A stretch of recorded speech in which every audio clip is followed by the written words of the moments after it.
менің біраз студенттерім байға кірді. Уже офлайнды бітіріп тастағандар. TLP лик пойдың ішінде бізге точка входа береді. Үлкен таймфреймде пой болып тұр ғой. Үлкен таймфреймде пой болып тұр. Еще бұл жерден не істейсіз? Бай позициясын ашасыз. Именно осы байға жұмыс жасайтын кезін. Енді тағы да басқа пойларды сіздерге зерттеп TLP ликтарды көрсетейін, иә? Енді так кеттік.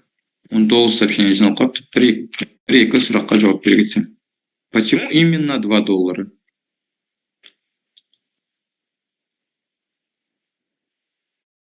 Соңғы екі сабақ түсінбеді. Они были самый главный. Басынан бастаңызшы, өтініш пойды тауып, сосын зерттеп. Хорошо. Түсініктілерге несіне жазасыңдар? Түсінбесе отыра берсін. Так.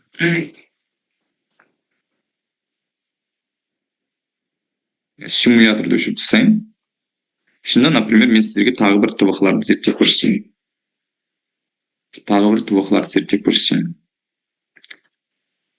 Кеше бізде 48 деген бағадан, например, лонг кетті. Сөйтсек, ол жерде 22 сағаттық таймфрейм бойынша кім тұр? Мынау қандай шам біз үшін? Мынау жасыл шам кім? Body in the week. Бұл жасыл шам еще кім бұл жасыл шам?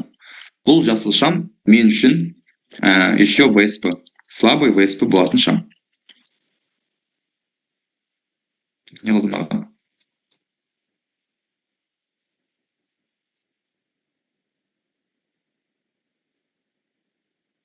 Мінекей. Рынок жоғарыға кетті. Үлкен таймфреймде, 22 сағаттық таймфреймде менде мына жерде не пайда болған екен? Body in the week және де VSP шамы. Міне. VSP шамы. Және Body in the week шамы. Бұл өз алдына пой. Не үшін сіздерге біз VSP-ны отдельно оқыттық? Не үшін біз сіздерге Body Inside Week шамын отдельно қарастырдық, естеріңізде болса? Потому что бұл шамдар бізге алдағы уақытта үлкен таймфреймдерде пойдың қызметін атқарады. Сөйтсек, бұл үлкен таймфреймдегі пойдың ішіне кіретін болсақ, что есть? Например, на 10-часовом таймфрейме бұл жерде особо ничего нету. 8 сағаттық таймфрейм қараңыз. 7 сағаттық таймфрейм қараңыз. Жоқ ештеңе. 5 сағаттық таймфрейм жоқ. 3 сағаттық таймфреймде мына жер. Так, получается, бұл жерде 3 сағаттық таймфреймде точно так же я особо ничего не вижу. Body in the week жоқ. VSP жоқ. 2 сағаттық таймфрейм. 2 сағаттық таймфреймде VSP тұр, көрсетер ма? VSP бірақ мынау бұзып кетті, но он не отработанный считается. Значит, на этом диапазоне я должен еще изучать. 1 сағаттық таймфреймге өтем. 1 сағаттық таймфреймге өте қойсам, ештеңе жоқ. Мынау енді маған, қараңыздар, біз былайнан ТВХ іздеген кезде, мына жерден ТВХ іздеген кезде, маған қызықты интересный зона, мына екі қара линияң арасы, дұрыс па? Осы қара линияның ішінде маған қызықты дүние пой болу керек. Хотя бы на малых таймфреймах. 30 минутқа өтем. 1 сағаттан кейін, дұрыс па? 1 сағаттан кейін 30 минутқа өтсем, мынау кім?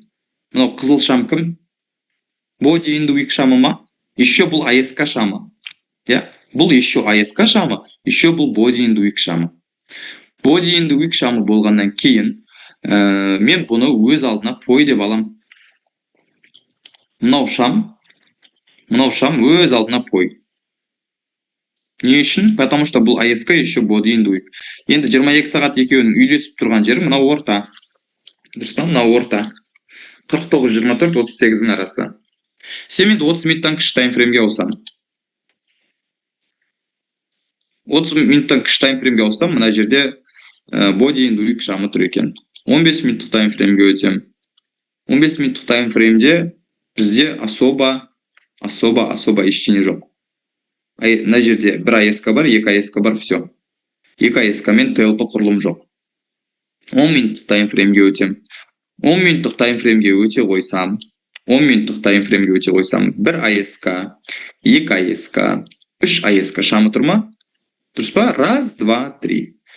10 минуттық таймфрейм бойынша менде TLP мынау үшеуі 1, 2, 3 TLP болып тұр ғой, дұрыс па? Енді осы TLP-дан кейінгі бірінші шам кім? Мынау, я? 10 минуттық таймфрейм бойынша осы пойдың ішінде міне 41.57 деген баған не болады екен? TLP лик болады екен. TLP лик. Значит, раз, два, три. 3 AES-ка. Содан кейінгі тұрған шам маған TLP ликтің қызметін атқарады. Бұл инсайд барда емес, бұл имбаланста емес. Но это на большом таймфрейме. Это на большом таймфрейме. Кіші таймфреймді зерттейміз тағында. 10 минуттан кейінгі таймфреймдерді қарап шығамыз. 10 минуттан кейінгі таймфреймдерді қарасақ, мына жерде только 7 минутта 2 астық шамы бар екен. Мына жақта ничего нету. Ничего нету. 2 астық шамы бізге просто так не бермейді, TLP құрылым бермейді. 2 астық шамы бізге TLP құрылым беру үшін, ол 2 астығыңыз бір-біріне не болу керек? Противоположный направление беру керек. Сол кезде ғана ол бізге не болады? TLP құрылым болады. 5 минуттық таймфреймде жаңағы 10 минуттағы шамымыз TLP лик болып тұр, көрсетер ма? Мынау AES-ка, мынау SK болып тұр. Раз, два, три. AES-ка, SK шамы. Мына құрылымның іші менде TLP лигі получается 41.57. 5 минуттық пен 10 минуттық бір жерді көрсетіп тұр. Одан кейінгі таймфрейм 3 минутқа ауысамын. 3 минутқа ауыссам. 3 минуттық таймфреймде менде мұнда не бар? Получается, 3 минуттық таймфреймде AES-ка емес, мына жақтан зерттеймін, по идее, вот так я должен искать. Мынаның іші қызық, мынау. Ортадағы қызық маған 49 бен 38-дің арасы. AES-ка емес, мына бұрышта TLP құрылым жоқ. Мынау AES-ка емес, мынау AES-ка емес. 3 минуттан мына жерде TLP құрылым жоқ, достар. 3 минуттың таймфрейме тут нету TLP. 2 минутқа өтем. 2 минутқа өтсем. 2 минуттық таймфреймге өтсем. Мінекей. 2 минуттық таймфреймде менде мынау қандай шам? Қызыл AES-ка шамы. Одан алдыңғы жасыл шам ешқандай емес. Мынау ешкім емес. Мынау жасыл AES-ка, қызыл AES-ка, мынау қызыл SK, мынау AES-ка. Значит, менде мынау 1, 2, 3, 4 шам TLP құрылым беріп тұр. Дұрыс па? Мінекей. AES-ка, AES-ка. Мынау бұзылды жоғарға қарай. Көрдіңіздер ма? 2 минуттық таймфреймде мендегі мынау тұрған TLP құрылым бұзылған. Бұл пой еще ретестелмеген. Көріп тұрсыздар ма? Бұл пой еще ретестелмеген мынаның іші. Енді 2 минуттық таймфреймде мен үйреткен ликвидтарды көріп тұрсыздар ма? Осының ішіне жаңа мен айттым, бар болса, солар бізге TLP лик болады дедім. Біреуі имбаланс, біреуі инсайд бар. Инсайд бар ма мынаның ішінде? Инсайд бар, я не вижу на этом краю. Но я вижу, что имбаланс. Мінекей, мына жер. 48.57 деген баға менде TLP лик болып тұр. Мынау имбаланс бар, мынау инсайд бар емес. Сонда на үлкен құрылымның ішінде не бар екен? TLP лик бар екен. На 2 минутном таймфрейме есть TLP лик 48.57 деген баға. 10-минутном и 5-минутном таймфрейме у меня есть TLP лик 41.5. Енді 1 минуттық таймфрейм қалды ма, зерттеп қарауым керек. Ішіндегі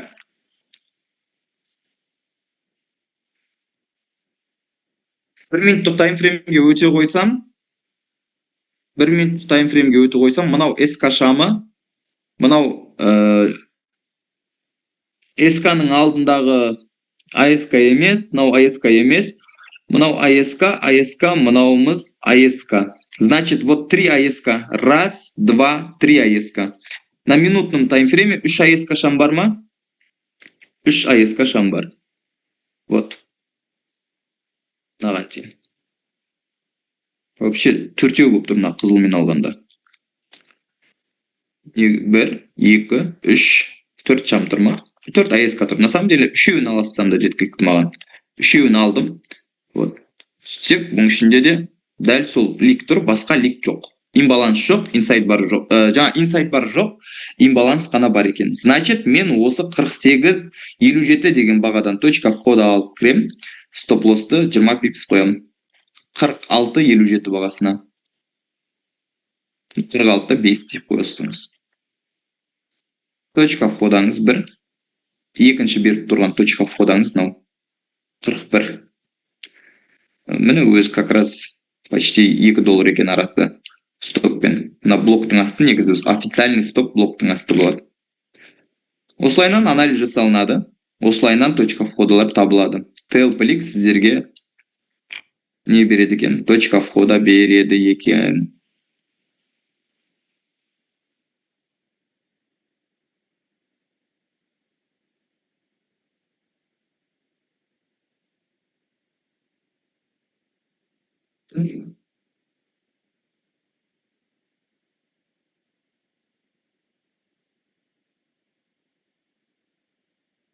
Мінекей. Агрессивно в моменте кірулеріңіз керек заход осы. TLP-лік.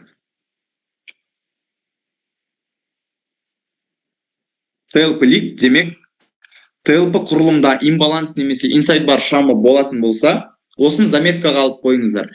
TLP құрылымымызда имбаланс инсайт бар шамдары болатын болса, бізге точка входаны солар береді. Егер де олар болмай қалған жағдайда TLP құрылымнан кейінгі бірінші шамды TLP-лік деп аламыз. К примеру еще. Например, 15 минуттық таймфреймде кеше әдемі пой болды. Не көріп тұрсыздар мына жерде? СК, АСК екеуі бірге TLP бере ме? Вот, екеуі бірге TLP береді. Әдемі жер, я? Екеуі бірге TLP беретін әдемі жер. Пой ма? Пой. Пой болу үшін не подтверждение керек? Намал, қараңыздар. Цена АТХ-да жүрген кезде, біз АТХ-да жүрсе де, жүрмесе де, кіші таймфреймдердегі пойларды қолдана аламыз. Мына екеуі TLP болып тұрма, TLP пой деп аламын да. Şimdi ішкі таймфреймне өтіп тексеремін. 15 минутта осы жерде TLP пой тұрды. Сөйтсек, бірақ мына жерде 15 минуттықта TLP пойдың бізде несі болған жоқ? Стоп несі бар? Мына жерде имбалансы бар 66 деген жақта. Но смотрите, бұл имбалансы болғанымен, бұл 15 минуттық таймфрейм болған соң, біз бұның ішін как зерттеуіміз керек да минутный таймфрейм, потому что минутный таймфреймге дейін осының ішіне әдемілеп өтетін болсақ, ол кезде бізге не шығады? Конкретный уточненный точка входалар шығады. Сол үшінде біз үлкен таймфреймнен 15 минуттық пой деп алған соң, сразу оның лигін пайдаланып кетпейміз, потому что ол жерде не болады? Официальный стоп на самом деле зонаның асты болады. А сіз уточненный әдемі бір жерден TLP-ліктар таба алсаңыз, сол жерде әдемі точка входа береді. Мынау пой, TLP пой. Енді 15 минуттық пой болғандықтан стопын қысқарту үшін мен кіші таймфреймдерге өтуім керек. Мына жер дұрыс па? Кіші таймфреймге 10 минутқа өтсем, кім не көріп тұр мына жерде? Вот это что? АСК хотел на бай, вот это АСК хотел на шорт. Видите? Екі АСК мен TLP құрылым болып тұр ма? Міне 10 минутқа өтсеңіздер, зоналарыңыз қысқарады екен. 10 минуттың TLP лигі кім? 10 минутта мына екеуі TLP жасайды, оның TLP лигі болатын жер мынау. 61.87 деген баға.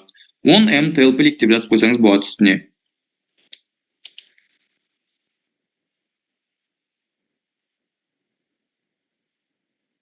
Қай жыл кету?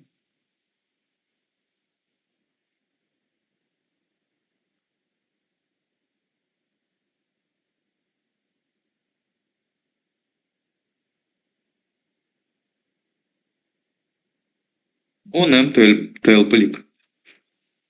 Одан кейін тағы ішкі таймфреймді зерттейміз. 10 минутта TLP лиг таптық, 10 минутта блокты шамалы қысқарттық. Видите? 7 минутный таймфрейм. 7 минуттық таймфреймге өте қойсам, менде мінеки көріп тұрсыздар, я? Мынау жасыл шам. Бірінші жасыл шам, вот это. у меня AES, который хотел на buy. Вот это красный AES хотел на sell. И еще осы екеуінің өзі достаточно, по идее, но 7-минутном таймфрейме у меня еще один ask тұр. Вот мынау. Көрсетер ма? AES, үш AES беріп тұр. Үш AES-дан кейінгі бірінші тұрған шамның, ой, бұған тиіспейді екенбіз ғой. Үшеуінен кейінгі бірінші тұрған шам маған не болады дедім? TLP-лик болады дедім. Все, вот этот TLP-лик. GTM TLP-лик.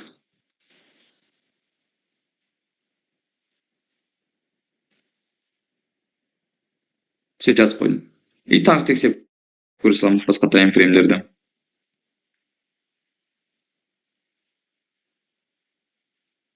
5 минуттық таймфреймде көрсетер ма? Тоже не тұр. AES. Мынау жасыл AES, между прочим. Мынау 61.87 деген баға 5 минуттың да несі екен? TLP-лик екен. 3 минуттық таймфреймге өтіп көрейік. 3 минуттық таймфреймде мына бұрышта TLP көріп тұрғаным жоқ. 2 минуттық таймфрейм.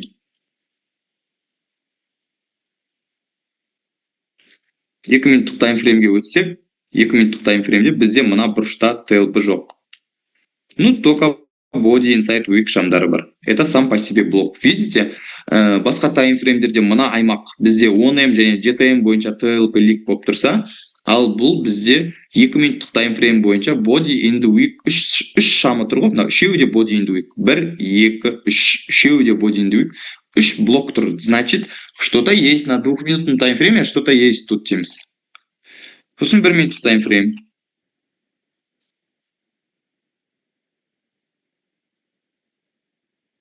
Тексереміз бұны да. Мына жерде TLP бар ма, жоқ па? 1 минуттық таймфреймде мына жерде мынау inside бар болып тұр. Мынау AES ма? Жасылымыз AES, қызылымыз AES. Қызылдың алдындағы мынау жасыл AES емес. Оның алдындағы тоже AES емес. Значит, 1 минутта TLP құрылым жоқ. Значит, бұл жерде конкретный TLP құрылым бар. На 15 минутном таймфрейме TLP құрылым бар. 10 минуттық таймфреймде, 7 минуттық таймфреймде, 5 минуттық таймфреймде. Значит, 61.87, 61.12 деген екі сан сізге не болады екен? TLP-лик болады екен осы пойдың ішінде. Пойдың ішіндегі лигіңіз осы. Значит, стоп-лосс вы можете ставить куда? $2 ниже 61.12-ден, это 59.12. Төменгі ликтен $2 санайсыз. 59.12.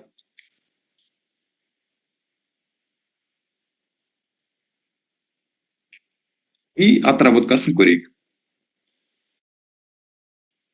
Вот.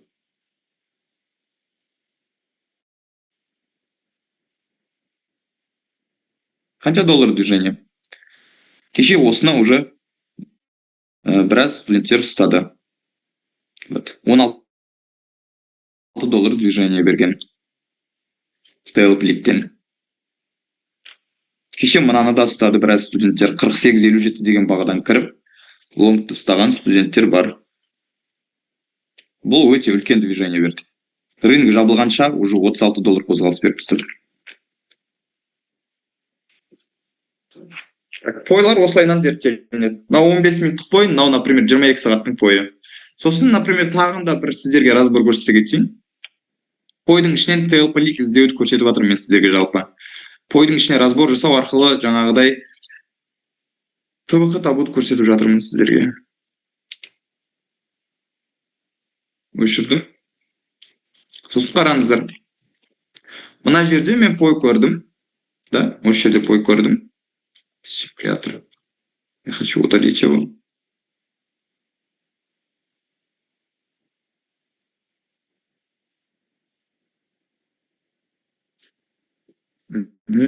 Осы жерде пой бар. 1 сағаттық таймфреймде 1, 2, 3, 4, 5, 6, 6 свечамен тұрды. Осы аралық мен үшін 1 сағаттық пой. 1 сағаттық пой. 1 сағаттық пойдың ішіне кіретін болсам, енді тексеруім керек қой ішкі таймфреймдерге өтіп. Осында сіздер, например, тек daily таймдағы пойлармен ғана жұмыс жасаймын дейтін болсаңыздар, ол жерде swing идеялар ұстауға болады, и олар бірақ ТВХ береді. А біз басқа да ТВХларды жіберіп алмауымыз керек қой. Басқа да ТВХлар это басқа таймфреймдердегі пойларды қарастыру. Кіші таймфреймдегі пойларды қарастыру. 1 сағат, 3 сағат деген сияқты. Енді қараңыз. 1 сағатта пой бар, 30 минут. 30 минутта осының ішінде ретестелмей қалып кеткен өзінің пойы бар. Міне, көрсіздер ме?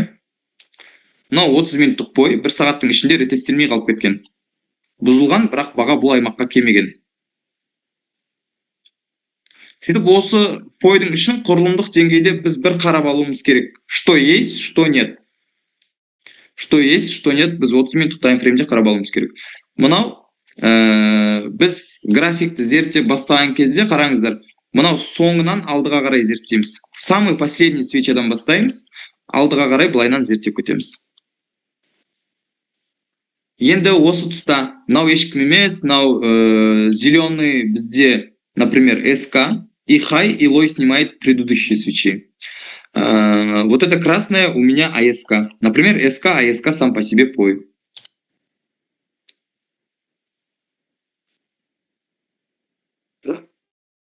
Сам по себе пой. Тут екеуін бірге беріп қояйын.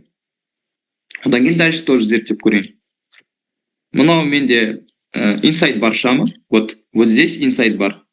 Вот это зеленый инсайд бар. Сөйтсем оның алдындағы шамдарды зерттеп қараңыз.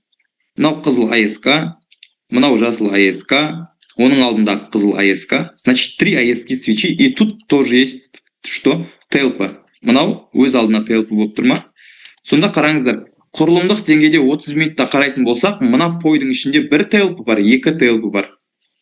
Я, 2 ТЛП-ңыз бар. Енді мына бірінші ТЛП-ның өзінің лигі бар. ТЛП лигі вот это. Инсайд бар шамы.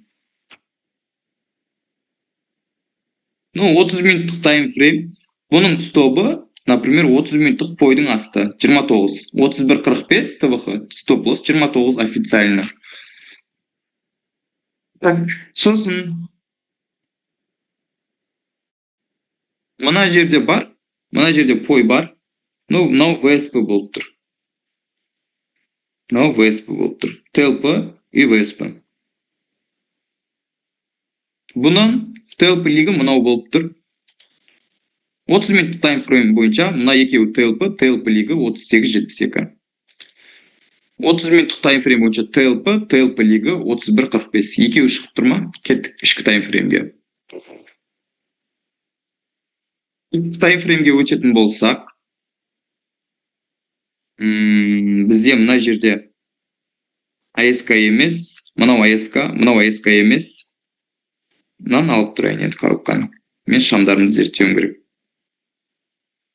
АСК емес, АСК емес, мынауда АСК емес, мынауда АСК емес. И 15 минуттық таймфреймде мына жерде соңғы жағында ТЛП құрылым жоқ.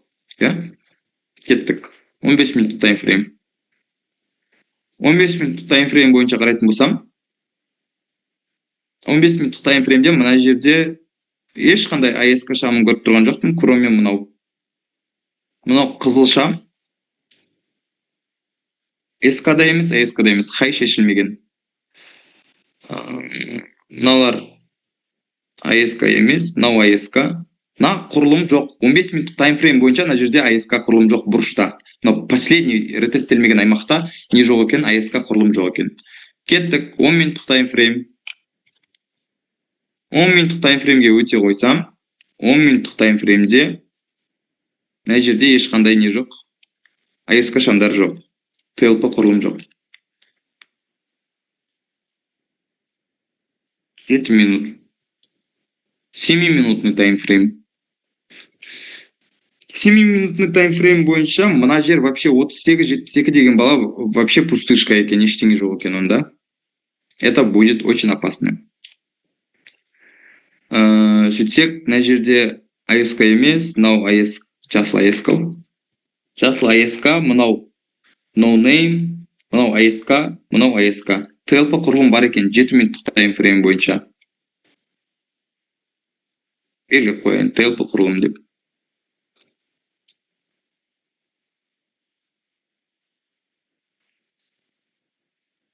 Енді қараңыздар. Мына жерде инсайт бар, ештеңесі жоқ қой, дұрыс па? Ештеңесі жоқ. 7 минуттық таймфрейм бойынша мен үшін TLP лик жоқ мынаның ішінде. TLP лигіміз, например, мынаны алайын десем, пойдың басы, астыңғысы TLP-дан кейінгі құрылым деп мынаны белгілеп алсам, это будет разумно. Почему разумно? Потому что бұл 32.27 деген баға менде как-то блоктың астыңғы жағында больше вероятность стоп ұстамауға. Мына жақты белгілеп қойсақ, это будет ошибочно. Потому что блоктың асты мына жақта тұр. 31-де тұр. Мына жақтан қарасақ. Мына жерде TLP лик жоқ. Бірақ басқа таймфреймдерде осының ішінде имбаланс, инсайт бар ма, тоже қарап көруге болады. 7 минуттық мына жерде TLP. 5 минуттық таймфрейм. На 5-минутном таймфрейме тут SK. Мынау екеуі ештеңе емес, мынау вообще ештеңе емес, мынау ASK. Мынау ASK. Мына жерде 5 минуттық TLP деп алсақ болады. Мынаның үшін. 5 минуттық TLP деп алсақ болады. Так, одан кейін 3-минутный таймфрейм. 3 минуттық таймфреймде мына тұрған ішінде я вижу, что бұның ішінде қарасаңыздар, так, мынаны шамалы артқа жылжытып жіберейін, чтобы шамдарды толық көру үшін. Мынау қызыл шам не емес, ASK болмай қалды уже, мынау ASK емес, мынау кім болып тұр? Мынау жасыл шам SK болып тұр, оң алдындағы шам ASK болып тұр. Мынау TLP құрылым беріп тұр. 3 минуттық TLP. Мына екі шам TLP. Одан кейінгі бірінші тұрған шам, видите, 32.27 деген шам, цена 3 минуттық TLP. 3 минуттық TLP лик екен. Мынаған жаз қойсақ болады. 3M TLP лик деп.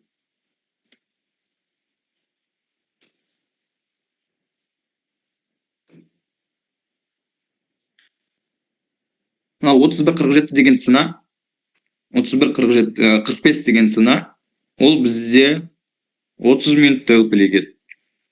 Осындай екі цена шықты.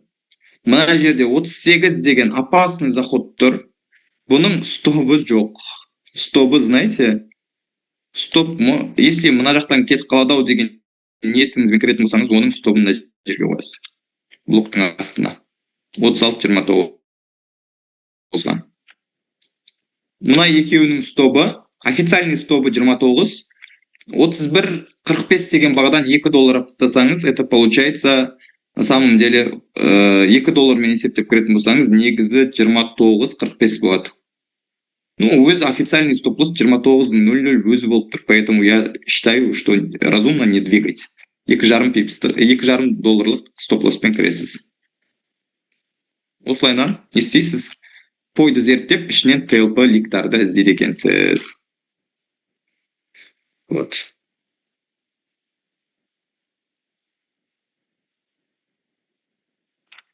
Стоп алған жоқ. TLP лик әдемі екеуі бір жерге жақын жерден шыққан, екеуі де отработкасын берді. Осылайынан әдемі жерлерді тауып алып істеуге болады трейдті. Так, енді мен бірінші не істейін? Записьті өшіріп алайын. Stop recording. Recording stopped. Так, енді сұрақтарды оқып шығайын. Кімде қандай сұрақтар жиналып қапты. Өтініш бастаңызшы, пойды тауып, сосын зерттеп көрсеттім. 2-3 пример көрсеттім. Именно эти уроки нужны помедленнее, так как очень важная информация. Так как это очень важная информация, я вам несколько раз көрсеттім. Басқа жерді, мына жерден қалай жасау керектігін жазып көрсетіп шықтым. Бірнеше пойларды қалай зерттеу керектігін көрсетіп шығып жатырмын.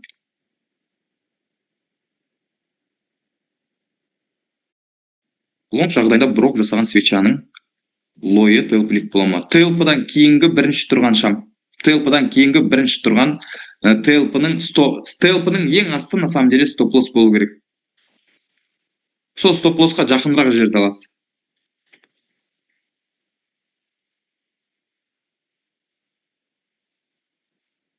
Уже түсініп сауда жасап жатқансың ғой дейді. Неге 44-те 1 болды дейді. 4441-де 57 болды. Я не понимаю, где 41-де 57. Ол 41-де 57 5 минут пен 10 минуттың ТЛП-лигі болды ғой ол жерде.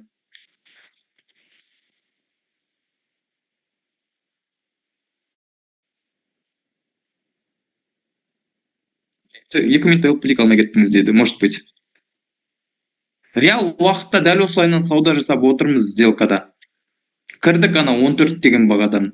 1 сағаттық ВСП-ның ішінен 14-те 4 деген бағаға лимитка қойып бай кірдік. Бүкіл студенттерім отыр офлайндағы.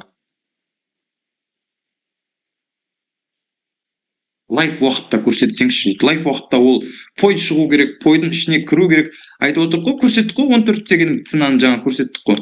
Бір сіздерге обязательно бір затты дәлелдеп көрсету керек па? Тұр мені студенттер жіберіңіздерші. Алматы қаласының студенттері маған кім 14-те 5-тен лонг кірді, маған жіберіңіздер кірген жерлеріңізді. А то сенбейді адамдарға дәлелдеу керек бұның жұмыс жасауын көрсету үшін. Доминант флоу BSR-ді қысқаша түсіндіріп жібересіз ба? Қазір бұған араластырмаймын. ТЛП-ликке араластырмаймын ештеңе. Потому что ең керек зат ТЛП-лик бар, біріне жақын болып кездессе соны аламыз ғой. Сіз бағана тапқан 10 минут ТФ алдыңыз, точнее оны ТВХ ретінде қарамадыңыз дейді. 10 минуттық ТЛП-ликтің астын алдым мен ТВХ ретінде 41 жақты алдым ғой, 41.57 деген бағаны алдым. Оның үстіне тағы басқасын қарастырдым. Синхронизацияны қазір по идее мен көрсеттім. Синхронизацияны мен қазір по идее сіздерге көрсеттім. Жаңағыдай, например, 1 сағаттық пойды алып, сіздерге 2-3 жерден мен разбор жасап көрсеттім. Вот так, я вот это уберу сейчас. К примеру, вот, уважаемые студенты, маған біреуге дәлелдеудің қажеті жоқ. Мына жерде пой тұрды, пойдың ішінде мына ВСП тұрды, осы ВСП-ның ішінен 1 минуттық ТЛП-дан кірдік, 2 минуттық ТЛП-ликтан кірдік. Вот, 2 минутном таймфрейме я отсюда зашел на бай. Мен жарты студентім отыр осы жерде, лонгта отыр. Мына ценадан кірдік.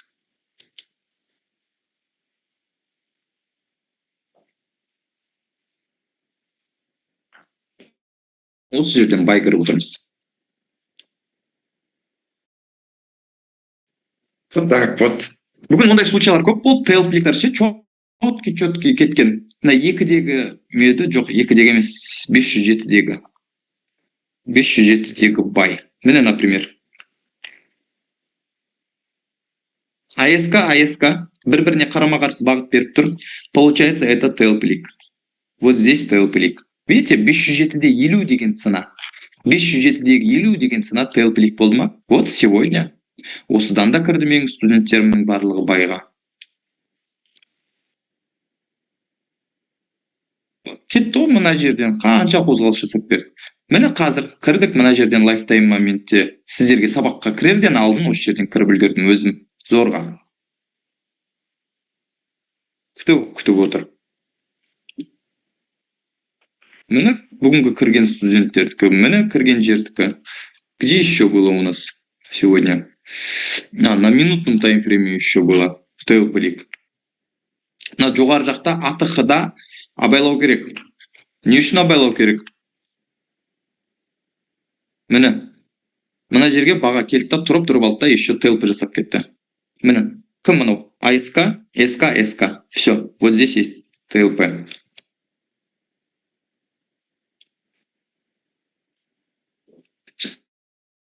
Кім тұр?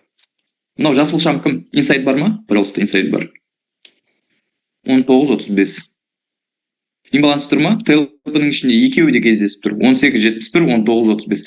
19.35-тен 20 пип стоп-лосс қойып, осы жерден, например, біз күндіз кірдік. 21.35, например, стоп-лосса. Сейчас чуть выше поставлю. 21.35.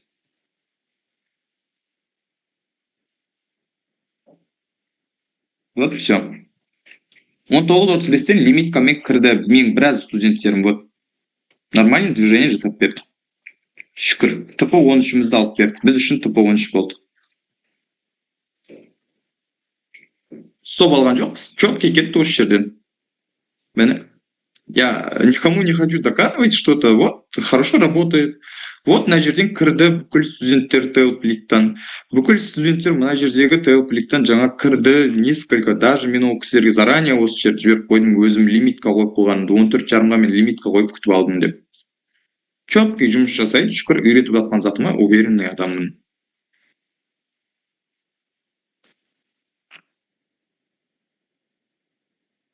Сол ценадан копимен неге кірмедіңіз? Копи ашпаймын мен. Копиді ашуға менің уже шаштарым төгіліп жатыр. Понимаете? Вот істегім келмейді копиді қазір. Мне очень плохо. Денсаулығым шыдамай жатыр. Нервым шыдамай жатыр. Уже копи деген сөз естісем, мен шашым тік тұратын болып жатыр. Маған психологпен жұмыс жасау керек соған. Честно, вот. Өзім кіре алмай жатырмын. Көріп тұрмын, студенттерім көріп тұр. Басуға дух жетпейді. Шынымен да мен өтірік атмосфера жасайтын адам емеспін. Білемін, мен уверенмін, бірақ копидан менің психологиям сынып қалды. Копидің аккаунтын ашсам, мен қолым дірілдейді. Мен ұйықтай алмаймын сол копиді ойласам. Честно, вот. Не знаю, как я буду делать, это я сам не знаю. Маған лучше сигнал айтып, мына жерден байгір, мына жерден селкір деп, я могу сказать, біреуге айтам, ұста мына жерді жаңа Айдана деген менторларыңызбен екеуміз бірге торговать етеміз, Айданаға айтам, 32 жарымнан селгір бол. Айдана, ұста мына 15-ке барады деп мен айталам да. Ну, мен өзім соны кіруге духым жетпей жатыр. Я не знаю, что мне делать. Честно, білімім жетеді, бірақ духым жетпей жатыр. Шынымен да, кіре алмай жатырмын. Вот қанша табаққа көріп жатырмын, я не могу. Честно, духым сынып қалған, психологиям сынып қалды. Я не знал это, что так будет очень трудно. После этого минуса. Сосын андай бір кісілер Құдайдың құтты күні жазып жатыр маған. Сәл бір стоп болса, андай болса, или вообще копи қашан болады. И это мне нагрузка вот это. Мне очень плохо из-за этого, честно. Я, думаете, андай безответственный адам дейсіздер ма? Безответственный адам емеспін, просто сол ответственность қатты ауыр болып тұрған соң, мен басуға қолым бармай жатыр. Психологиям шыдамай жатыр. Мен өзім, например, өзім торговать етсем, мен 40%-ды өзімнің депозитіме бір күнде смело істей алатын адаммын да. Ал общийға вот қиын, честно. Жарылып кетем деп жүрмін. Кімге айтарымды білмеймін. Мне очень плохо. Но мен сабақта четкий сіздерге үйретіп беріп, жұмыс жасайтын заттарды көрсетіп жатырмын.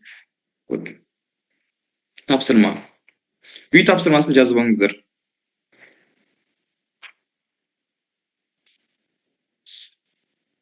Қазір 1 минут. Ал жалғас. Жоқ, үйде емес, мен зум өтіп жатырмын. Басқа.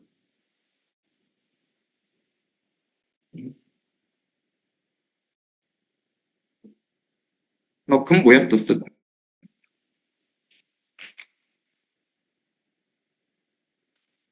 Өтініш маркер бір зат деген зат қолданбаңыздаршы, түсінбесеңіздер. Вот міне кірді адамдар, мына жерден лонг кетеді деп, Астана оффлайнда осы жерде ТЛП, лик деп қарап отырды ба? Он сходил $15 ма, қанша, на 23-ке дейін сходил. Честно, вот, $15 движениесін берді. Мынау келді да, 20-дан 13-ке дейін $7 движение ма, 13-ке барады деп мен айтып отырып, 13-ке апарып берді. Вот, Астана оффлайндағы студенттер бар болса, мына жерден кім селдап отыр, 13 ТП1 деп жаздым мен.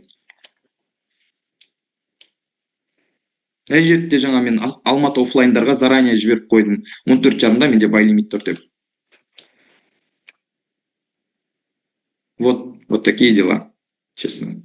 Маған чуть-чуть, может, психологпен жұмыс жасап алу керек шығар, чтобы өзімді нормально жаңағыдай торговля жасау үшін.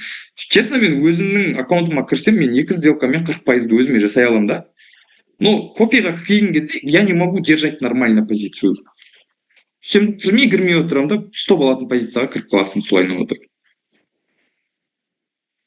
Так, үй үй жұмысы бір пойды аламыз, например, жарты сағаттық пойды аламыз. Жарты сағаттық деген это 30 минуттық пойды алып зерттеп, ішіндегі TLP ликтарды табу. 30 минуттық 3 пой табасыздар. 30 минуттық 3 пойды алып, сол 3 пойдың ішінен кіші таймфреймдерге өтіп, TLP ликтарды табасыздар. Хорошо? Одан кейін 3 сағаттық таймфреймде пой табасыздар да, сол 3 сағаттық таймфреймдегі пойды ішкі таймфреймдерге өту арқылы TLP ликқа дейін түсіп, 1 минуттық таймфреймге дейін түсіп, сол жақтан TLP ликтарды іздейсіздер. Неотработанный TLP ликтар болатын болса, сол неотработанный TLP ликтарды белгілеп, профит берді ма, бермеді ма, соны тексересіздер. 3 сағаттық таймфреймде 3 пойды зерттеу. 30 минуттық таймфреймде 3 пойды зерттеу. Сосын 1 сағаттық таймфреймді тоже көріңіздер. Дейли мен анализ жасауды, кейін дейли мен MTF синхронизацияда полностью зонаны зерттеу.